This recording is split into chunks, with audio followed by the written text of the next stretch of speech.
चला तर आज चीज चटणी सँडविच बनवूया। त्यासाठी इथे ब्रेडला बटर लावून घेऊया।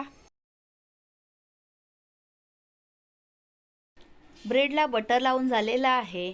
आता ब्रेडला चटणी लावून घेऊया। सँडविच चटणीची रेसिपी चॅनलवर अपलोड आहे, त्याची लिंक डिस्क्रिप्शनमध्ये आहे।